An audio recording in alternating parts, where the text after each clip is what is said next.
یہ ایک ہم نہیں ہے، یعنی کہ پی ٹی آئی نہیں کہہ رہی، اپوزیشن نہیں کہہ رہی، اور ہم جو ناقدین ہیں، وہ میڈیا جو ناقد ہے اس وقت، وہ نہیں کہہ رہا. یہ میرے سامنے ایک ٹویٹ ہے، وہ میں پڑھ کے سنا دیتا ہوں، اور آپ کی نظر سے گزرا ہوگا لیکن شہباز شریف صاحب کی دستے راست، ہاں اپنے ناظرین کے لیے. ہاں بالکل، ان کا بڑا ڈیٹیل میں ٹویٹ ہے، وہ میں وہ آپ کو بتاتا ہوں. شہزاد اکبر صاحب ہی سن لیں. ہم تیارہ نورین سلیم جنجوعہ صاحبہ نے ایک ٹویٹ کیا، ٹھیک ہے جی.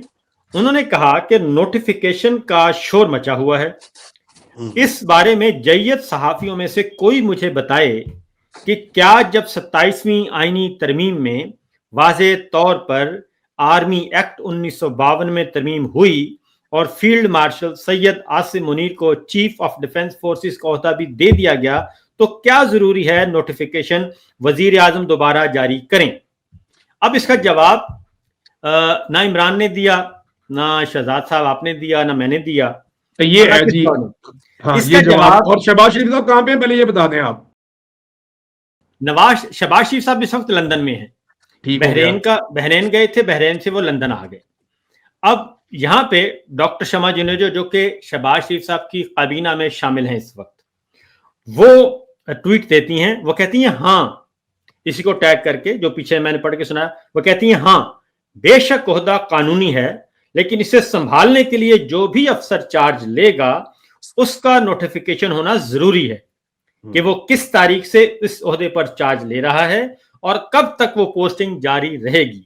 اگر نوٹیفیکیشن کے بغیر چارج سنبھالنا قانونی مسائل پیدا کر سکتا ہے، جس نے بھی یہ لوپ ہول پیدا کیا ہے وہ چیف کا ہمدرد نہیں ہے. جناب شہزاد اکبر صاحب. سر دیکھیں، پہلی تو بات ہے کہ جس شمع کی آپ نے بھی جلایا ہے وہ تو نون لیگ میں تو ہے، اس طرح سے لیڈرشپ ہے، اس طرح سے ساتھ لوگ کھڑے ہوئے ہیں، ساری مفاد کی بات ہے. یونائٹڈ نیشن گیٹ کے بعد وہ جو جنرل اسمبلی کا ڈیزاسٹر ہوا تو ان کو کافی زیادہ جو ہے وہ آپ کہہ لیجئے کہ ڈسٹنس کر دیا گیا، شٹ اپ کالز میں ملی، بہت کچھ ہوا. تو اس کے بعد سے تو خاتون کافی دکھی ہوئی ہیں. جہاں تک یہ بات ہے جو وہ کری نا، اصل بات تو سب کو سچی پتا ہے، سچی بات تب ہی نکلتی ہے جب آپ دکھے ہوئے ہوتے ہیں. اب چلیں، اگر یہ جو اس وقت یہ جو دوسری صاحبہ ہیں، کیونکہ جہاز میں بھی سواریاں چڑھتی اترتی رہتی ہیں نا، تو اب وہ جو حالیہ سواری چڑھی ہوئی ہے ان کا اگر یہ کہنا ہے کہ جناب والا نوٹیفیکیشن کی ضرورت نہیں ہے، تو مجھے ایک بات بتائیے، قمر جاوید باجوہ صاحب کو میں دوبارہ آپ کو یاد کرا دیتا ہوں، ان کا ایک ایکسٹینشن ہوتی ہے، اس کو سپریم کورٹ میں چیلنج کر دیا جاتا ہے. سپریم کورٹ کہتی ہے کہ ایسے درست نہیں ہے، اس کے لیے قانون سازی کی ضرورت ہے. اس کے ساتھ وہ ایک ان کو پیریڈ دیتے ہیں، اس کے اندر پارلیمان کا اجلاس بلایا جاتا ہے، قانون سازی ہو جاتی ہے. اب آپ دونوں بھائی میرے صحافی ہیں، آپ تو بڑی باریک نظر رکھتے ہیں ہر چیز کے اوپر، مجھے بتا دیں وہ جب پارلیمنٹ نے لا پاس کر دیا تھا جس میں وہ کہتے ہیں 2/3 اکثریت سے، قانون میں بائی دا وے سادہ اکثریت چاہیے ہوتی ہے لیکن وہ 2/3 اکثریت سے پاس ہوا تھا آرمی ایکٹ کا، اس کے بعد نوٹیفیکیشن ایشو ہوا تھا باجوہ صاحب کا، یہ وہ قانون تے ہی لگے بجے پردے سے نوٹیفیکیشن ایشو ہوا تھا نا سر. اگر ان کا بھی نوٹیفیکیشن ایشو ہوا تھا، ہر چیز کا نوٹیفیکیشن ایشو ہوتا ہے، تو وہ جو بات آپ ہم سے بلکہ پہلے 6 مہینے کا ہوا، وہ پہلے 6 مہینے کا ہوا تھا عارضی طور پہ، پھر اگلا ہوا تھا جب اچھا اب اس نوٹیفیکیشن پہ جی سر، وہ نوٹیفیکیشن 6 مہینے کا، پھر اس کے بعد دوسرا نوٹیفیکیشن ایشو ہوا، اور پھر میں آپ کو حضور بتاتا ہوں روایت کے مطابق جب نوٹیفیکیشن ایشو ہوتا ہے تو جس کا نوٹیفیکیشن ایشو کرواتے ہیں نا نیچے سیکشن افسر سے لے کے اوپر تک، وہ سب پھر جس کا نوٹیفیکیشن ایشو ہوتا ہے اس سے انعام لیتے ہیں. یہ بھی ایک ان کی کہہ لینا روایت ہے. تو جس دن یہ نوٹیفیکیشن ایشو ہوا اس وقت جتنے جرنیل وہاں موجود تھے، جن کے ساتھ ہم نے ان دنوں میں 7-8 دن بھی گزارے تھے، ان بشمول ان کے اور لا منسٹری میں جناب ہمارے جو کلیگ تھے فروخ نسیم صاحب کو، سب کو نقد انعام دیا گیا تھا باجوہ صاحب کی طرف سے، ماں سوائے آپ کے اس دوست کے.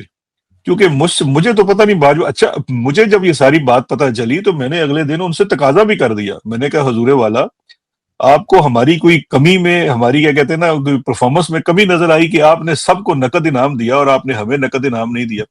تو یہ والی جو چیز ہے یہ تو آپ کے سامنے پورے ریکارڈ پہ موجود ہے، عاصم منیر صاحب بھی جانتے ہیں، سب چیز ہے۔ مین مقصد وہی ہے جو آپ نے سوال کیا کہ ایسا کون سا وہ سوال ہے جو نواز شریف نے ڈال دیا ہے جس کو حل نہیں کیا جا رہا اور جس کی وجہ سے اب یہ لیتو لال کی جا رہی ہے۔ مجھے ایک بات بتائیے نا کہ وہ جب آپ کو ہوتا ہے کہ کسی چیز میں ڈاؤٹ نہ رہے and you are all powerful, تو آپ کہتے ہیں وہ چیز بھی کر گزرو جس کا کوئی ضرورت بھی نہیں ہے۔ تو اس وقت یہ جو ایک ایشو بنا ہوا ہے پورے ملک کے اندر کہ نوٹیفیکیشن نہیں ہے، اور یہ خود جانتے ہیں کہ نوٹیفیکیشن، دیکھیں نا اگر ان کو اس کے اوپر کوئی مشورہ چاہیے تو سمپل ایک کام کریں، ہر منسٹری کے اندر نا 2-3 بابے ہوتے ہیں، منسٹری آف ڈیفنس کے اندر بھی نا 2-3 بابے، ایک سیکشن افسر، ایک ڈپٹی سیکرٹری جو پچھلے 30-35 سال سے ادھر بیٹھا ہوا ہے، اس کو بلا کے نا ذرا پوچھ لیں، وہ بتا دے گا کہ حضور اس وقت آپ آرمی چیف نہیں ہیں، آپ کا نوٹیفیکیشن نہیں ہے، آپ مہربانی کریں ابھی سے بیک ڈیٹ میں نوٹیفیکیشن کرا لیں، تو کیونکہ شہزاد اگر یہ اکبر صاحب نہیں ہم ہے۔ جو مرضی کہہ لیں اس وقت آرمی چیف نہیں ہے، تو ویسے بھی ہم کہہ ہی جی دیتے جی، ہیں، لیکن ہاں جی نہیں اب تو دیکھیں نا، ابھی تو سب سے بڑا آپ کے پاس ڈیفنس یہ ہے کہ جب آپ کو افضل مجوکے کی عدالت میں آپ کے خلاف پرچہ ہوگا تو آپ کہیں گے جی مجھے ایک آپ نوٹیفیکیشن دکھا دیں کہ میں نے آرمی چیف کی توہین کی ہے تو میں پھر گلٹی کا پلیڈ کر لوں گا، لیکن اگر نوٹیفیکیشن ہی نہیں ہے شہزاد تو بھائی ہم دیکھیں، آپ دوبارہ وہ ٹیکنیکل بات بتا رہے ہیں جو میرے اور آپ کے ہاضمے کے لیے، یا صابر بھائی کا بہت بڑا ہاضمہ ہے اس کے لیے، عام آدمی پوچھ رہا ہے کہ ہویا کیوں نہیں، یہ کیا ایسا مانگ رہے ہیں میاں جی صاحب کہ جناب اے نوٹیفیکیشن چاہیے تے اے کام کر لو، ایسا کیا ہے اس کے پیچھے؟ اس کو نکی اچھا جی ہاں، نکی جی ایک ہاں بات، مانگ رہے ہیں بس وہ۔ جی جی اس میں جی جی صاحب بھائی، جی اس میں دیکھیں ایک تو کیا مانگ رہے ہیں، دوسرا یہ جو ابھی آخری جملہ ہے نا جی شمع جنیجو صاحبہ کا، وہ بہت قیمتی جملہ ہے۔ وہ کہتی ہیں کہ جس نے بھی لوپ ہول پیدا کیا ہے وہ چیف کا ہمدرد نہیں۔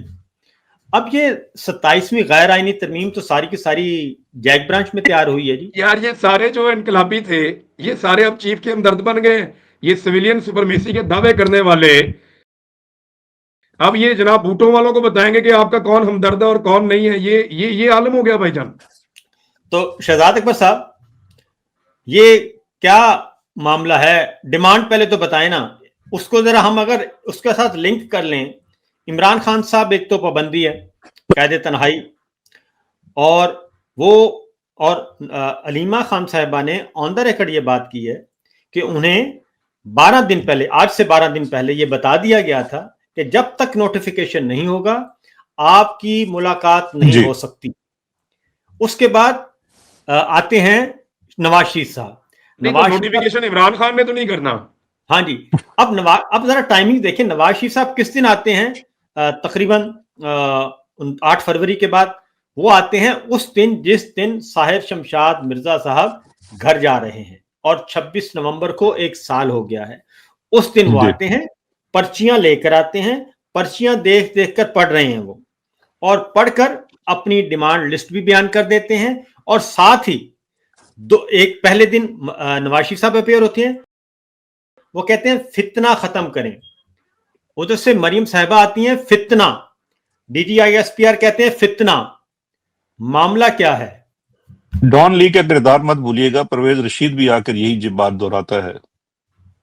جی مطلب جس وقت ان لوگوں کو منکر نکیر کا سوچنا چاہیے، وہ لوگ اس وقت قبر سے اٹھ کر کہہ رہے ہیں کہ فتنہ ختم کرے۔ دیکھیں صابر صاحب، دیکھیں یہ بات تو ہم اس پہ پہلے بھی 2-3 دفعہ بحث کر چکے ہیں۔ 2-3 ڈیمانڈز ہیں نواز شریف کی جس کی وجہ سے سینگ پھنسے ہوئے ہیں۔ ایک تو ہے کہ جی عمران خان صاحب کے معاملے کا کوئی پرماننٹ حل کرے، یہ الفاظ ہیں ان کے۔ چھٹکارا مانگتے ہیں۔ میں اس کی کوئی تشریح نہیں کرنا چاہتا کیونکہ یہ صحیح، ایسی تشریح ہے جس سے پورے ملک میں انتشار پھیل سکتا ہے اگر اس طرف کچھ سوچا بھی کسی نے تو۔ بالکل ٹھیک ہے۔ دوسرا جو ڈیمانڈ ہے وہ ہے کہ جناب ری انکارنیشن، وہ ری انکارنیشن مانگ رہے ہیں نواز شریف صاحب اپنے کے لیے۔ اب اس ری انکارنیشن میں مسئلہ جو ہے نا صابر صاحب، وہ رکاوٹ جو ہے وہ صرف ایک طرف سے نہیں ہے۔ رکاوٹ دیکھیے یہ نہیں ہے کہ نواز شریف کو دوبارہ وزیر اعظم، ابھی آپ ایک سوال پیدا کریں نا، ابھی اب آپ نے ہر وقت فوج کی طرف دیکھتے رہنا ہے۔ اس وقت آپ کے پاس سمپل میجورٹی ہے، آپ کی 2 دن کے پہلے جو نوٹیفیکیشن ہوئی ہے، اب آپ کے پاس سمپل میجورٹی آ چکی ہے۔ آپ اگر اتنے جوگے ہیں تو بنا دو نواز شریف کو وزیر اعظم۔ آپ اس کے لیے چونکہ وہ دیکھ اس طرف رہے ہیں اور وہ کہتے ہیں کہ جناب آپ نے بنانا ہے اور دوبارہ بنانا ہے یا اس کی اپروول مانگی جا رہی ہے، یہ ایک مین وجہ نظر آتی ہے۔ بالکل اس ٹھیک میں ہے۔ ایک ریزن اور ہے ہاں صابر جی بھائی، جی اس جی میں بھائی، ایک چیز اور ہے۔